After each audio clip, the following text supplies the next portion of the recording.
Hi, everyone. Welcome to the 23 Mile Podcast. I'm Kayode, and today we're joined by Mike Ban, a former investment banker turned VC and venture architect. He's also a two-time venture-backed founder. Mike is strategic advisor to Modern Health Group, leading on small cap acquisitions and integration. He also runs Underdog X, a social enterprise. After leaving college, Mike hustled his way into an internship at Citibank, which led to a full-time job in the mergers and acquisitions team. Incredibly, he left after just 4 years. When his boss asked him why he was leaving, his response was an epic, "I have no idea." He went on to raise venture capital for Pocket Social, the startup that was spun out of Venture Studio. That journey was, however, short-lived. A sucker for pain, he founded another startup after a break, scrutinizing founders and writing checks as an investor. Mike's next startup ran a co-working space in London. At the time, WeWork was expanding to the city. As an angel investor, he's backed hundreds of early-stage startups, and through Underdog X, he supports non-traditional founders.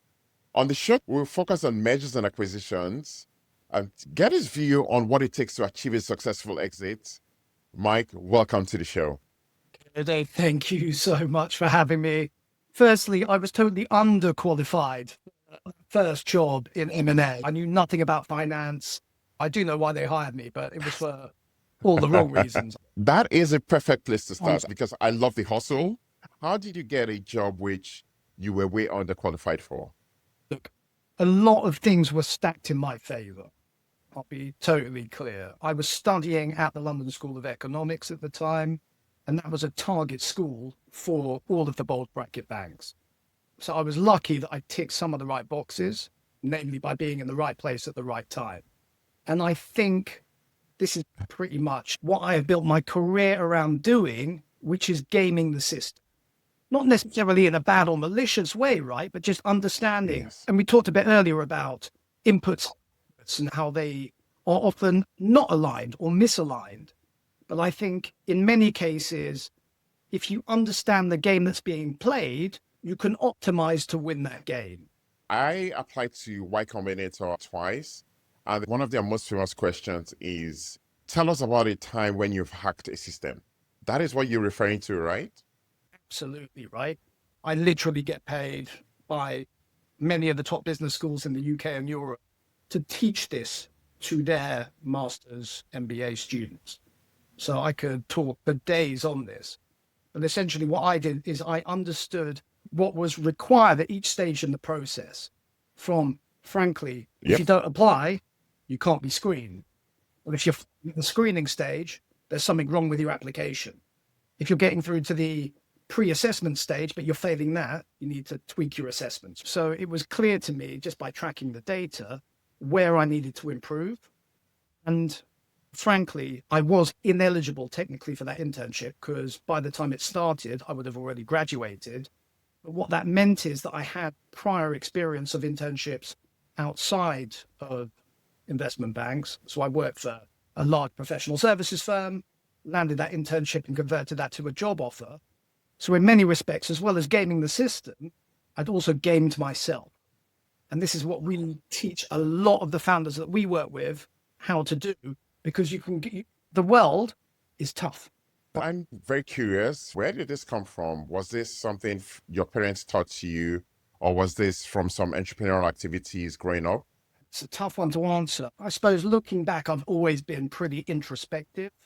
I'm naturally introverted. I've just forced myself to exhibit the characteristics of an extrovert because I learned pretty early on in life that those were positive attributes that could benefit me as an individual. But naturally, I'm introverted and I'd rather introspect and self-reflect. So that's always been a part of who I am. And by the way, I studied philosophy at university, which a thinking person's degree, right? I kind of look at life in general and certainly the world of startups as problem solving.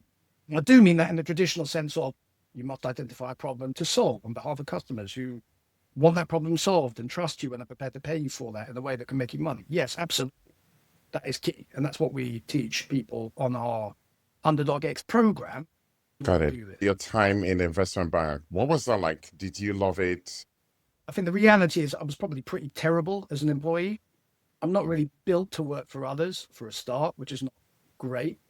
I'm also deeply irreverent. I'm not particularly attracted to authority or seniority in investment banks. And investment banks are, I was going to say by default and by Yeah. necessity, pretty hierarchical. People at the top that win business. And then you've got people at the bottom that do a lot of the grunt work. And there's a whole layer in between at varying degrees that manages that work upwards and downwards. And actually, by the time I left, I was the team staffer in the team I joined.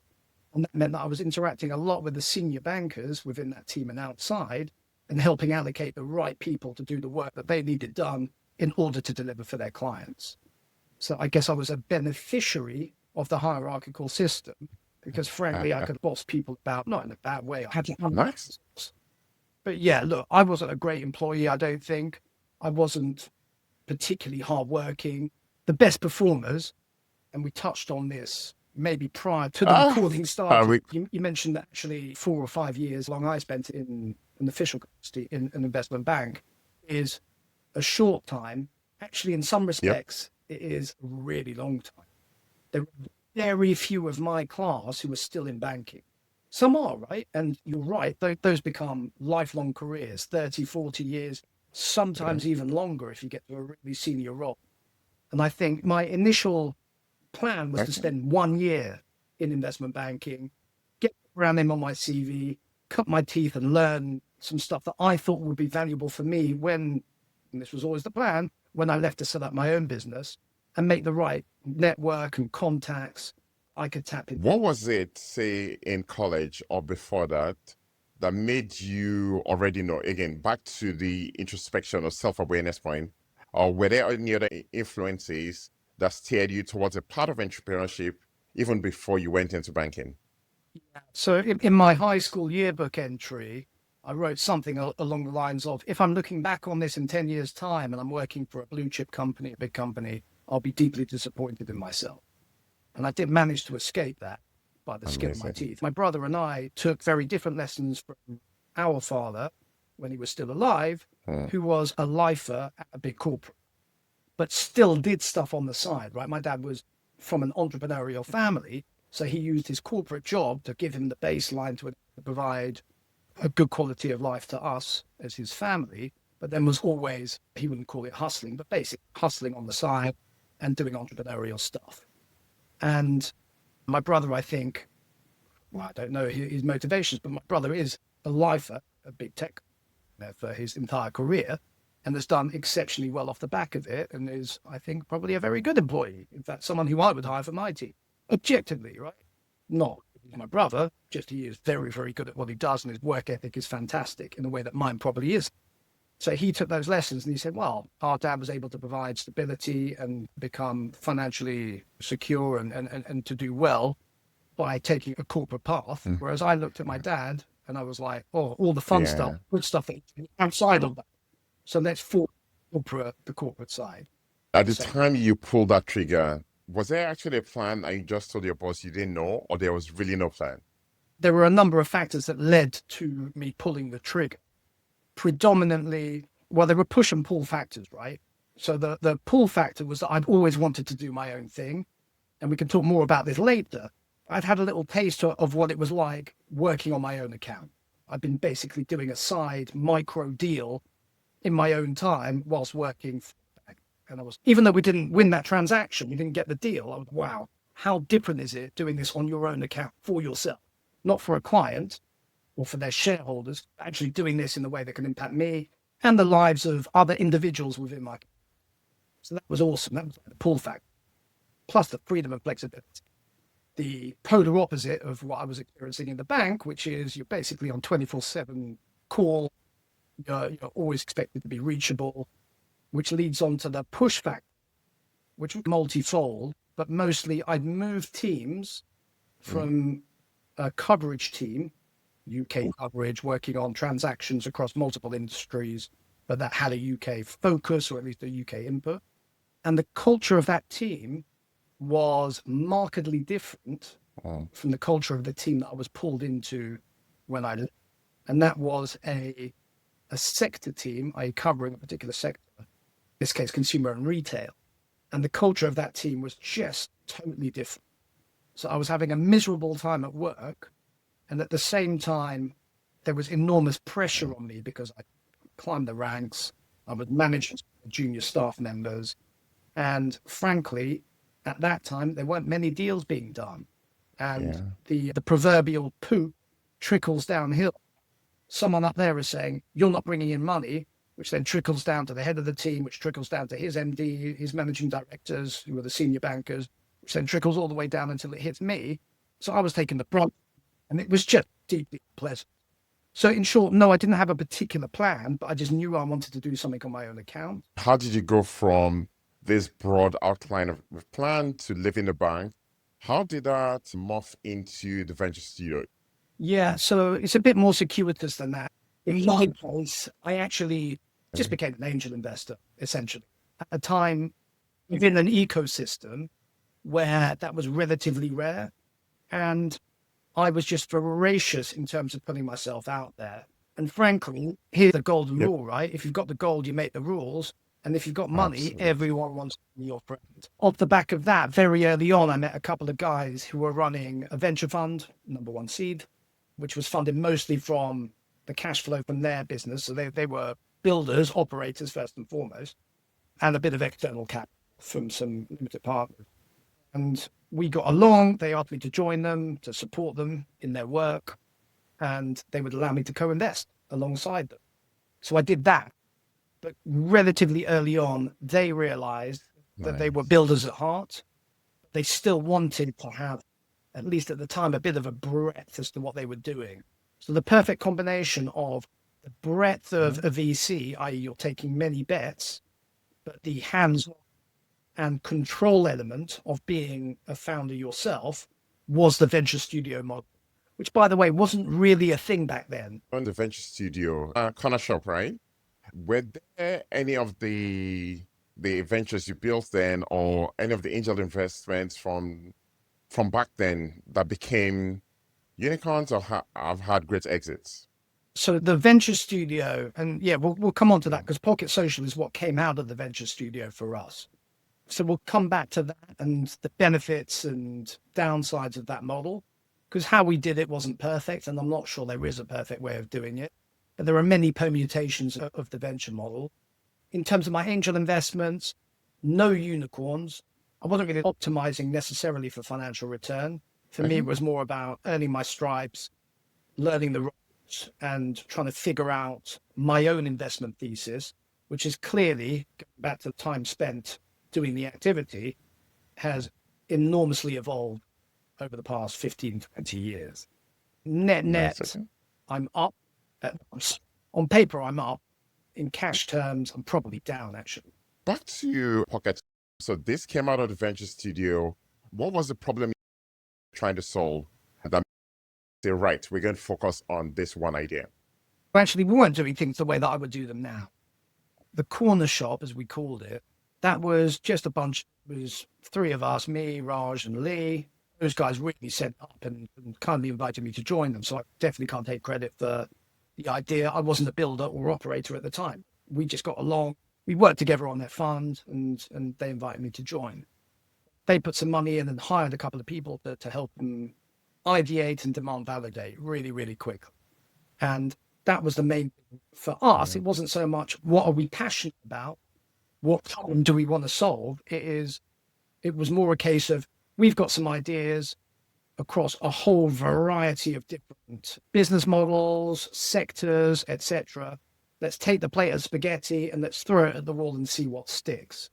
And the idea was never for us to spin out one specific startup and us work on that. The idea initially was, let's try a load of different things. Let's demand validate super quickly, either fail fast and bin off the ideas that don't work, and then double down on those that do, and then hire people in to build and continue running them. And then we will sit atop, a bit like a rocket internet, I suppose. The reality was we quickly found out that we would be stretched far too thin if we were running multiple projects at the same time. So we were somewhat forced by the market to pick one, which happened to be Pocket Social, because that was the one that had got the most early validation. How did you find that experience? You said it earlier on, you weren't an operator. So this was like maybe cutting your teeth. What was that broad experience like? Yeah, so I was lucky enough, obviously, to have spent a fair bit of time angel investing prior to joining the venture studio and spinning out the VC-backed startup Pocket Social from there. So I had an idea both of what investors were looking for and also the mistakes that founders would make. So the slightly eye-opening thing for me was twofold. Firstly, raising that first initial check was dead easy. So we sat down with a principal at a venture fund, told them a bit about us, sketched out the idea on the back of a napkin, I think, or the equivalent. And he went, yeah, there was no crazy investment committee meeting and loads of material. I mean, we did prep some materials for their IC. It wasn't really a rigorous process. This individual looked at us and said, Yeah. I'm backing you, which is the right thing to do, by the way. I'm backing you as individuals. I think you're going to figure it out. I almost don't really care too much about the ins and outs of your business because you'll figure it out as you go and it's going to change anyway. What then scuppered us was look, our metrics were okay. They were good, but not great. And look, we can do post-mortem of this ad nauseum, to be frank. Again, could talk for weeks, I suppose, about what we did wrong. We did a lot right, and we had a small number, or a small subset, I should say, of really passionate users who were very, very sad when we shut doors. As in, they loved us, and they would have continued paying us to keep delivering. But where we failed is in taking that beachhead and expanding out, or finding more of those individuals and being really on it when it came to metrics, and again, without laboring the point, right? Yeah.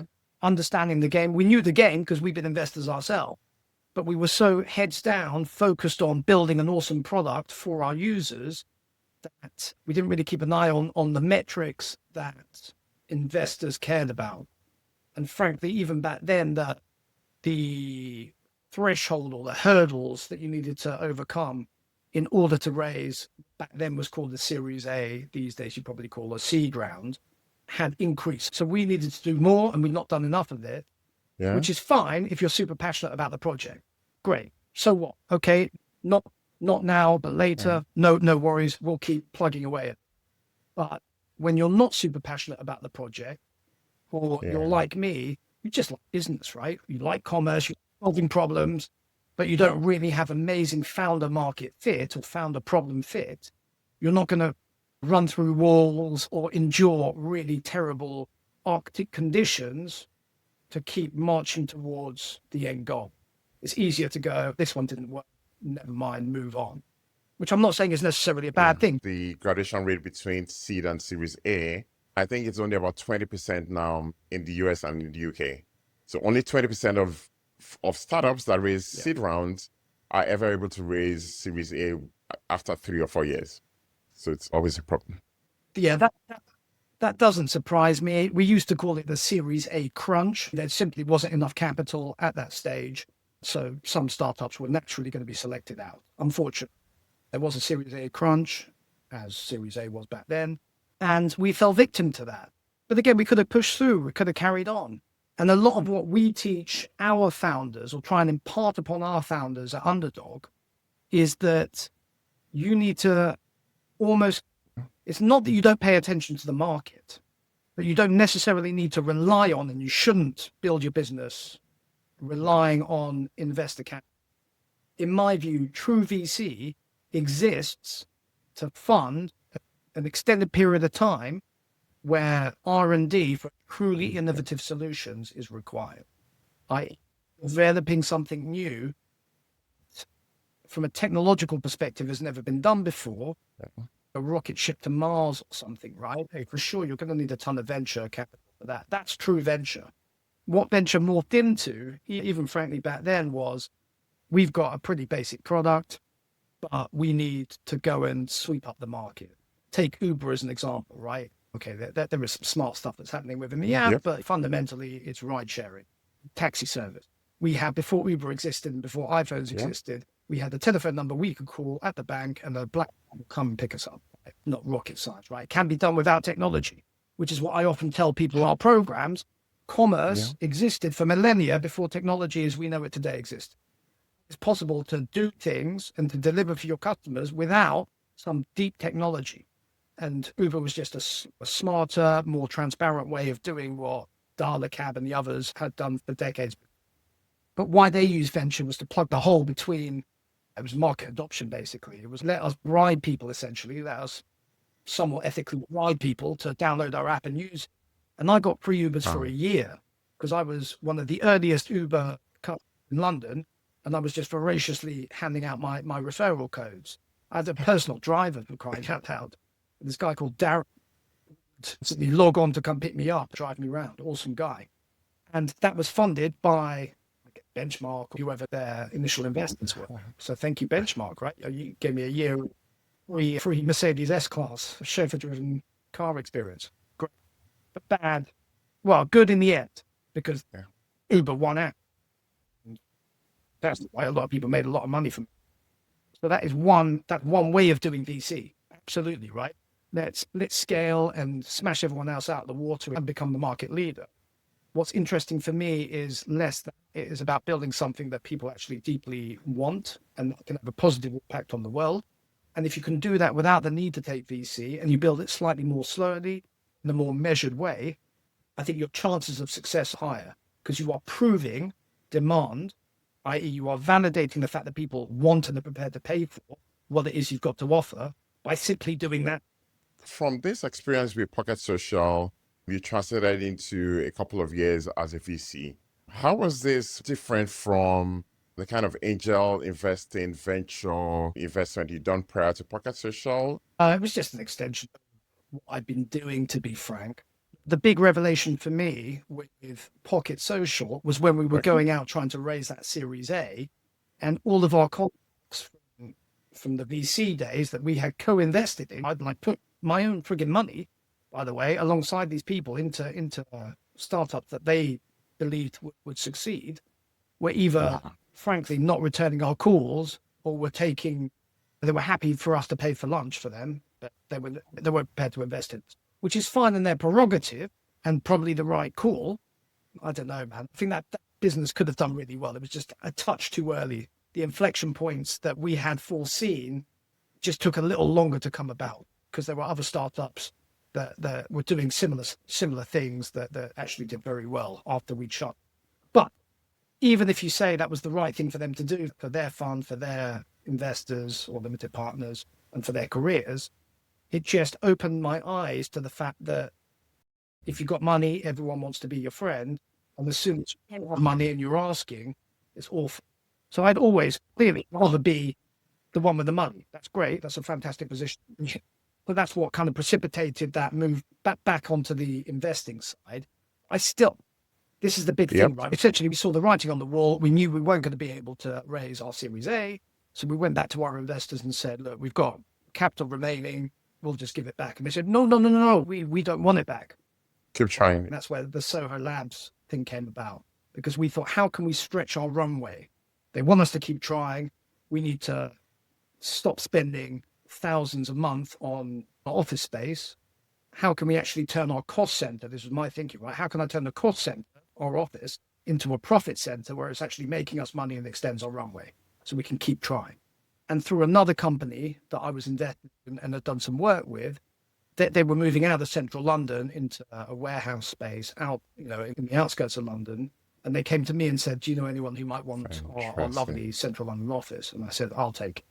So that was, serendipity, opportunity, but also, I guess, maybe connecting the dots backwards a bit, but looking at, from a strategic perspective, how can we turn the cost center? What was it like in the early days? Were there some promising signs that this could be a proper business? Well, it's simple. It's the oldest form of commerce that you can imagine. Buy cheap, buy low, sell high. Collect early, pay late. So in our case, we were paying a month in arrears for office space, and we were getting money a month in advance, and it was a multiple of what we were paying. So it was pretty simple business. It was highly lucrative. Obviously, as you mentioned, WeWork came to the table and our expansion plans got blown out of the water But whilst we were operating that business, it was highly lucrative. And I'm not just talking about from a financial perspective. Yes, we made money, great, that's fantastic. Yes. But that's really a signal that you are building something really awesome. It was my first understanding of what it was like to build and curate a community of like-minded people, but who were differentiated enough that they could off each other. And a load of interesting things happened off the back of that.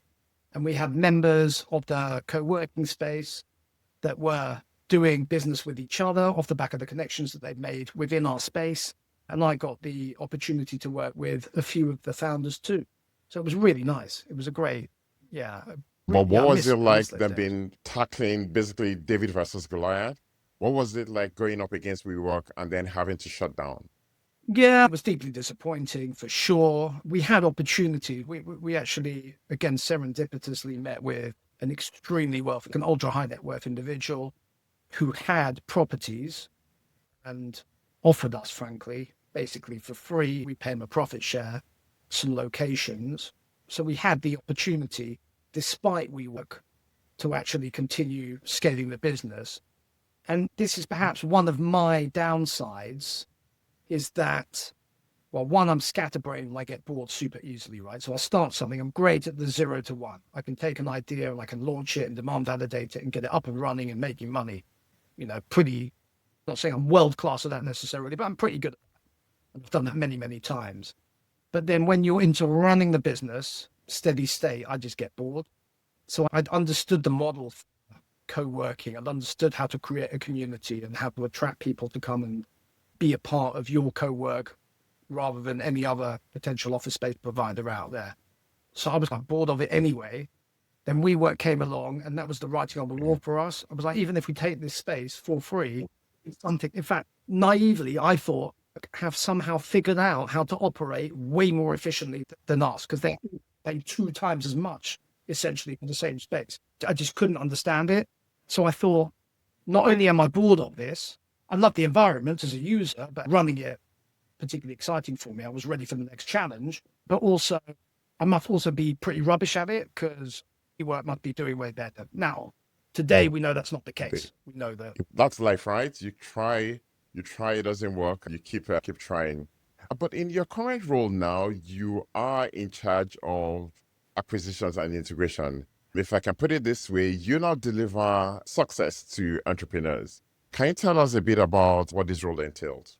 Yeah, I mean, frankly, these individuals that we buy businesses from to integrate into our group, I'm not even sure they would necessarily class themselves as entrepreneurs, at least not in the way the modern usage of the term has evolved to me. They're small business owners. And for them, typically, there are 2 reasons for selling. My job is to identify opportunities that could be beneficial to us as a group. So we do a variety of things. Could this potential acquisition be a net benefit to us over the short, mid, and long term? So sourcing deals and screening deals, that's step 1. But really, I think where I come into my own is getting to know the decision makers, the owners typically, and often they are owner operated, not always, but often owner operated, and trying to understand what it is that they, because you're right, that is the ultimate outcome for them. We frankly encourage them to step away and move on to other things, whatever that might be, because we want control of the business. So it's understanding what their motivations would be, because it's pretty binary, isn't it? The options are for them, I accept this offer and I step away, or I reject the offer and I continue running my business. So we've got to give them a reason over and above, usually just money, for them to entrust the legacy, continuity of what is often their baby to essentially a bunch of strangers. So we've got to build very fast rapport. And ultimately, again, going back to problem solving, understanding what it is that they want, what outcome do they want. And I hear you say now you spend a lot of time trying to convince these decision makers to sell. What do you think can be done to improve that exit rate for venture-backed startups? frankly, I'm a bit bearish on M&A as in being acquired as a venture-backed startup. Yep. Not to say it doesn't have, obviously, been a resurgence or a spike in activity when it comes to Yes. basically acqui-hires, right? in the AI. So look, what I find interesting about startups still to this day, and what I do today, I wear two hats, right? But in my acquisitions role, not No. looking at startups. Yeah. In fact, if you are a startup, you're off my list. You're expecting me to buy into future growth. Actually, I want the benefit of that future growth for our group, and I will reward you for what you have achieved so far. So show what you've done. Don't tell me what is possible in the future. That's the risk that I'm taking. That's my current role. And there's a tension there between what I do with my other hat on, with my underdog hat on, which is selling the future potential, is that promise piece. So two very different roles. When it comes to the promise piece, I think startups, and this is what interested me in the first place and still does, give individuals, everyday individuals, the opportunity to create transformational wealth, both in monetary terms and in impact terms, as in give back to the world and have an impact on the world, as well as make a ton of money for yourself to do whatever you want with after. And startups as an asset class, I think, pretty much are the only way of doing that I can think of. Being born to the right family or winning the lottery. But in short, to a degree, you can play the game, right? You can jump on trends, like pre-COVID or during COVID, it was the SPVs, raise money for a special purpose vehicle and basically financially engineer your way to wealth. Great. Not great for impact on the world, and created a load of companies. But, if you want to get personally wealthy, good on you. Well done. Prior to that, I guess VC, which became an AUM game. How much money can I get from investors? And I'll charge a management fee. And if a few of these bets work out, even better, I'll get insanely wealthy, but I'm not even that fussed. And then frankly, setting up your own business. And today, AI acqui-hires seem to be what's in fashion. And good on you if that's the route you want to go down. But I'm personally not convinced that's a route that I personally want to go down. But you basically figure out what outcome you want. In this case, if it is to make a ton of money and to get acquired, and then you back solve for that. That's what you want to do. For me personally, I'd rather just focus on the business, solving a problem for customers that I care about, helping them in some way, shape or form, in a way that they're prepared to pay me for it and I can make money off the back of it and deliver them a great service. So that's the trifecta we can talk about. Do people want it? Can you deliver it? And can you make money? Very interesting trifecta, right? And correct me if I'm wrong, but this same principle, this same framework applies to fundraising, it applies to enterprise sales, as much as it also applies to the M&A process, right? There's a lot of crossover between all of those things. And ultimately, this is how I often think about things, is that behind every decision, every entity, there is an individual. And that individual might not be the sole decision maker, right? If I'm doing enterprise sales, not that I've ever done that. But, if I'm pitching to a client for M&A way back where, it's not necessarily one individual that makes that decision, but that one individual or that collection of individuals will have an input as to whether or not I get hired versus someone else, particularly in a relatively commoditized industry such as investment banking. Pretty much everyone does the same thing, right? So building personal relationships is super key. I'm not saying that is the sole reason that people buy, but that goes back to that triangle, right? Why are they going to buy from me, not from anyone else? Maybe not because I'm any better. Maybe not because they need what I've got to offer. Those two things are necessary, but they're insufficient. There also needs to be a reason for them to buy from me and to pay me enough money. Is there any other thing you wish entrepreneurs, either tech founders or traditional, knew about the M&A process that they don't?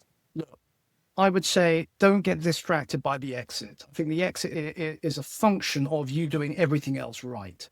You'll be able to hire advisors, and you can hire some of them very early. There was a profile that I read about one of the Silicon Valley M&A advisors that works from very early stage with companies with very long-term contracts, and he will support them in fundraising and eventually an exit and get them in theory at least, far greater returns than they get by doing things themselves. So yes, you can game the system a little bit and you can get the right people in your corner. But I would say as a startup founder, flipping heck, you're often not even at the start line. Even if you've raised some funding for your startup, that's the beginning, right? A lot of people spend so much time, energy, and effort fundraising that once the money hits the bank, they're like, oh, phew, now I can relax. It's the opposite. Now you need to double down and actually go and deliver. And you're probably chasing your tail if you're a VC-backed startup. You're tell for 5, 10, 15 years, perhaps, continuously fundraising whilst also trying to build your business. So thinking about the exit is almost irrelevant at that stage because you haven't got anything that anyone wants to buy. So I'd first focus. Yes. What would you say? Companies are bought, not sold. Yeah, you kind of attractive enough. I mean, yes, you can game the system a little bit and you can set yourself up for sale. But I would say the stage or the time to do that is not at the early stage. The time to do that is far further down the line. With the caveat, of course, that if you want to game the system and get acqui-hired, obviously you could start positioning yourself as a subject matter expert in a specific subsector of AI at the moment. That's something you could. Something I've been considering, if I wanted to build today and I want to build to be acquired, because again, there's something I saw you said that 97% of startups fail. If I want to be part of that 3 that succeed and get bought and create life-changing wealth, and I wanted to pack the system, I want to create something that is attractive enough to be bought for a big amount of money. If I said, Mike, advise me, how do I go about this? What would you say the ways you can hack the system and increase the chances of doing that? Well, I'd say you need to optimize your exit price. You need either a competitive process, i.e.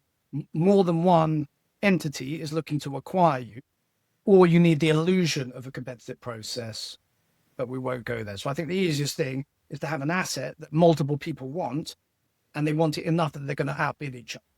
But when I was a banker, there was one specific deal we worked on where we had a ratchet clause, where essentially, if we were able to sell the company for more than a specific hurdle, we would get a ton of fees, like way more fees than otherwise. And I can't take any credit for this, right? I just happened to be a junior banker working on the deal, but the senior relationship banker that led that deal, he was able to find a white knight to come in. He basically courted this client, and he in the background courted the white knight to come in and outbid the hostile takeover of. And it just went up and up and up. And bank made a ton of money, and I'm sure I didn't personally. But I'm sure this relationship banker was able to attribute large chunks of that to himself. So I think creating that, like back solving for how can I create something that multiple people want or multiple entities want is step one. And then for me, again, it's like hard to get away from this. I love that. This kind of three-point That's good. Wasn't the love.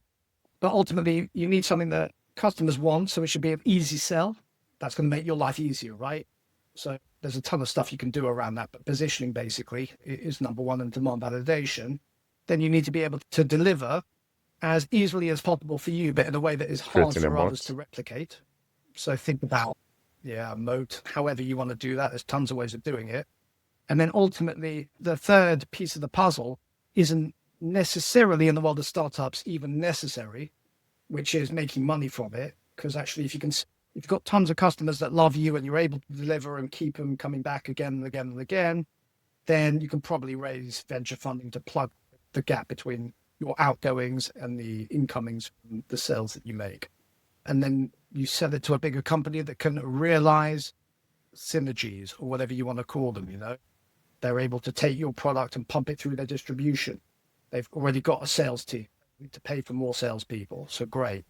Or they can cut costs that need your finance function, all the other stuff that you might have built up to support your company. They've already got that. And then what you have built then becomes more valuable to the acquirer. And I'll end this with one real world story, which is a friend of mine who built and sold a startup business, he would call it. Again, he wouldn't think of himself as an entrepreneur. And he, very smartly realized there was a gap in the market through his personal experience. So he was a subject matter expert. He was well connected, and he had a skill set that enabled him to capitalize on this. Identified that, built a product that 2 big companies became reliant on. And then when the time was right, went to one of them and said, would you like to acquire me? They said yes. Went to the other one and said, these people want to acquire me. You should too. Amazing. But there's no escaping it. It all comes back to building something genuinely useful. If you haven't got that once it, you're stuffed, right? Awesome. So focus on that first. Thanks so much. I can't believe we've spoken for so long, but we touched on Underdog X quite briefly, picking on this very specific point. I saw the story of Jacob, the 13-year-old founder who ran a Kickstarter and which you backed through Underdog X. Tell us more about Jacob. Tell us more about the type of founders or entrepreneurs that you back with Underdog X. So Underdog X came about because of my experiences, both as a funder, as a VC and angel, and as an operator who was raising funding, and my experience running the incubation studio, investing in accelerators, and being a participant on Antler in their first London cohort back in 2019. And what was interesting to me about Antler was that, let's say that they have cohorts of 100 and they work with you over the course of 8 to 12 weeks, I think 8 weeks these days, to figure out, and they're monitoring you at all times to figure out who they might want to back. So they're not taking an investment decision off the back of a pitch deck and a few meetings and some product demos. They're actually seeing how you work. What is it that you do, not what you say you have done and will do in the future. So they're action focused more than, let's say, CV or pitch deck focused. That was great, but I realized that to get to 100 people in the room, they may be screened through 2,000. I think the number is now 10,000 people there. So that means that thousands of people never have the opportunity to start. And that's because their applications don't meet expectations of the screeners, the partners in the fund. My thesis is actually they can go a step further, and this is what we do at Underdog X. I don't even care about what you say you've done. I'm not even going to screen you. Just come and work. Come and put in the work. Sign up, show up, do the work. That's all that we ask. And then you will either self-select in or out. So 60% of the people that sign up never even show up to our cohort. We're totally free, right? No cash, no equity, nothing. It's just sign up and show up. So 60% drop off immediately. They're self-selected out. And then of the remaining 40%, basically we end up with 10%. So, well, actually not even, maybe 10% of the 40 remain by the end, if that, maybe even as little as 5%. Because guess what? Building startups is extremely difficult. And we look at us as like a playground, a sandpit or whatever, where people are able to explore without giving up their day job, relocating, working for free for many months with a high degree or high chance of failure. We say, actually, forget all of that. Just come and play in your spare time. Let's see what we can do. It should be a fun process. And frankly, if you decide that being an entrepreneur or a founder is not for you, that's perfectly okay. Go back to your day job, back to your studies. So that's how we look at it. Original Jacob, question the was, but hopefully that gives you... 13-year-old founder who went on to do the Kickstarter fundraise. Yeah, look, he had a cool little business idea, but he hadn't done anything really. He'd done maybe a few mock-ups and sketches and stuff.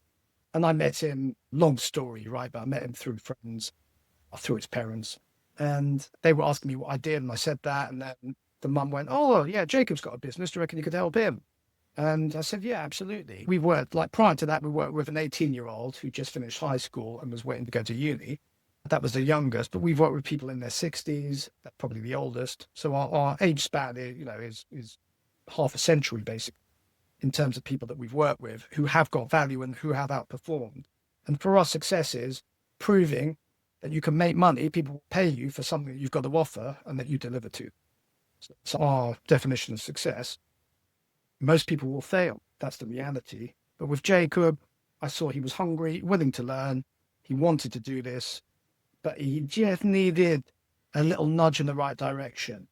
And that's the same for many of the founders that we work with who are super diverse. Again, we don't screen. We're not an accelerator only for female founders. I don't know why there's fireworks going on, if you can see that. There's not an accelerator only for female founders or only for black founders or only for gay founders like I am.